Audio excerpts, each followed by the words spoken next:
તો ચાલો મિત્રો, કેમ છો? તો બધાને જય શ્રી કૃષ્ણ. તો તમારું સ્વાગત છે અમારા એક નવા વિડીયોની અંદર. તો આજે છીએ અમે સાળંગપુર ધામની અંદર. તો આપણે આવ્યા છીએ આજે દાદાના દર્શન કરવા માટે.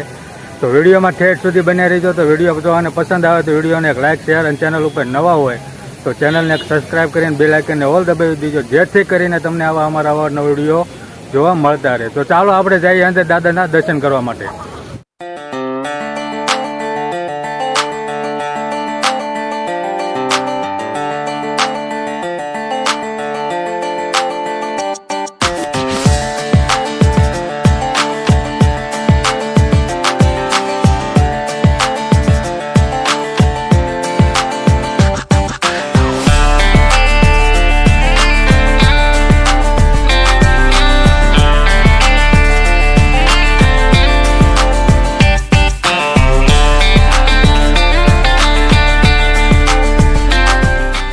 તો ચાલો, આપણી જે આ પાછળ જે જોઈ રહ્યા છો એ બધા ગેસ્ટ હાઉસ છે, બધા રહેવા માટેના, અને અનેકો પબ્લિક છે. જો અહીંયા તમે હજી ટ્રાફિક એટલું બધું ફોર વ્હીલો પીડ્યા છે.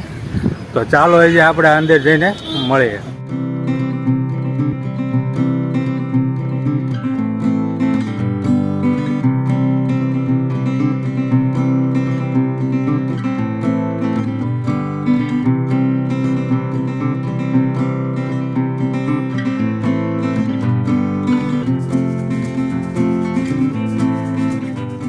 મિત્રો, અમારી પાછળ જોઈ રહ્યા છો તમે હનુમાનજીની મૂર્તિ, 51 ફૂટની મૂર્તિ છે. વિચાર કરો તમે. તો મિત્રો, આ દર્શન કરી લીધા છે, હવે મંદિરના દર્શન કરશું. તમને પણ સાથે સાથે દેખાડશું. છેલ્લે સુધી વિડીયોમાં બના રહેજો. તો મિત્રો, અમારી પાછળ જોઈ રહ્યા છો એ છે ગેસ્ટ હાઉસ, અને નવી વતન પણ એક મસ્તની બિલ્ડિંગ બનાવવામાં આવી છે, તાજ હોટલ. એ પણ ગેસ્ટ હાઉસ છે, તમને પણ સાથે દેખાડશું.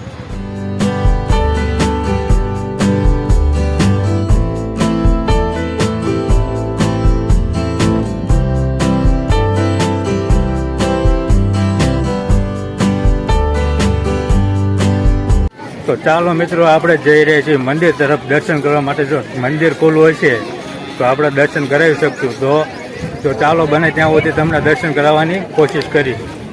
તો મિત્રો, મંદિર તો બંધ છે, તમને દર્શન નહીં કરાવી શકીએ, પણ જે આગળ વસ્તુ શું શું છે એ પણ તમને જરૂર દેખાડીશું. આગળ વિડીયોમાં બના રહેજો.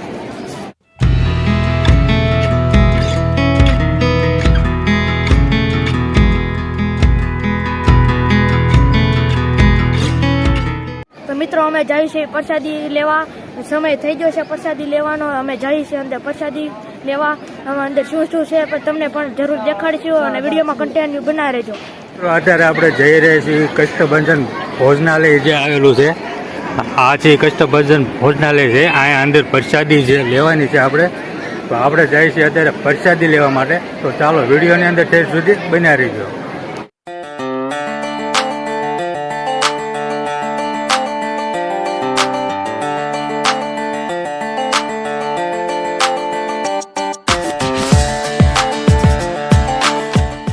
તો ચાલો મિત્રો, આપણે આવી ગયા છીએ દાદાની પ્રસાદી લેવા માટે છે સાળંગપુરની અંદર.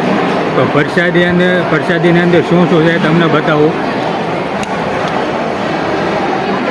જો પહેલાં તો દાળ છે, પછી બટેકાનું શાક છે, પછી આ શેરો છે, ચોખા ઘીનો, 2 રોટલી છે અને દાળ ભાત છે. તો અહીંયા એવું પ્રસાદીમાં હોય છે, દર રોજ માણસ એટલું હોય છે, લાખોની અંદર પબ્લિક જમે. જો હા, બોલો તો જય શ્રી રામ. સાથે અમારે વિપુલભાઈ છે કે સરસ બધાની પ્રસાદી છે ને, આપણે બેસી ગયા પ્રસાદી લેવા. તો આવી બધા પ્રસાદી લેવા. તો ચાલો, પહેલાં આપણે હવે પ્રસાદી લઈ લઈએ, પછી મળીએ. તો મિત્રો, અમે પ્રસાદી લઈને બેસી ગયા છીએ. હવે તમારે ખાવ તો સાળીપુરમાં આવી જાય.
તો ચાલો મિત્રો, આપણે જો અત્યારે પ્રસાદી લઈને આવીને બેસી ગયા છીએ, કેમ કે આ મંદિર છે આપણે જે કષ્ટભંજન દેવનું અત્યારે હજી બંધ છે. અને સામે જે આ રહ્યું એ શ્રી હરિપન મંદિર છે એ પણ બંધ છે. તો હવે ઘડીક અહીં નીચે બેઠા છીએ ટાટા સાહેબ કાબુલભાઈ. હવે બેઠા છે અને પબ્લિક બધું છે અને મંદિર બંધ છે એટલે ક્યાં આટા મારતા નથી. હા, અને વેકેશન ખુલી ગયા તો હજી પબ્લિક કેટલું છે જો, હજારોની સંખ્યામાં હજી પબ્લિક છે. વેકેશનો ખુલી ગયા છે તોય. તો ચાલો હવે આગળ તમને બતાવવા લાયક છે તો આપણે તમને બતાવશું. તો ચાલો આગળ વિડીયોમાં બન્યા રહીજો.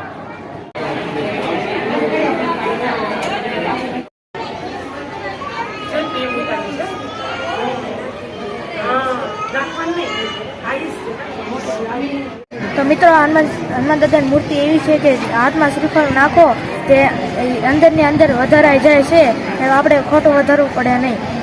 તો ચાલો મિત્રો, આપણે આવી ગયા છીએ એક નવી જે ધર્મશાળા સાળંગપુરની અંદર જે બનાવવામાં આવી છે. મારા ખ્યાલથી લગભગ 200 થી 250 કરોડના ખર્ચે બનાવવામાં આવી છે. તો ચાલો એ પણ તમને હું બતાવું. તો આ બધી અનેક લોકો પાર્કિંગ છે.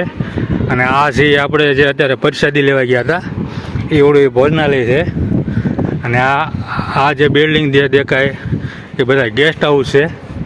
અને અત્યારે હજારોની સંખ્યામાં પણ સુવિધા તમને અહીંયા મળી રહે છે સાળંગપુરની અંદર રહેવા કરવા માટેની.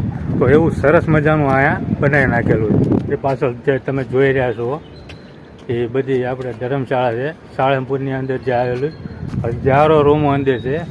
અને આ સરસ મજાનું જો અહીંયા બનાવેલું છે બધે પોઈન્ટ. આ છે મિત્રો ગેસ્ટ હાઉસ છે, ધર્મશાળા કહેવાય છે સાળંગપુરની અંદર.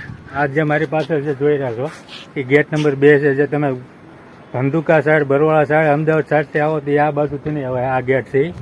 અને આ બાજુ છે એ બીજો ગેટ છે, 2 નંબર ગેટ કહેવાય છે.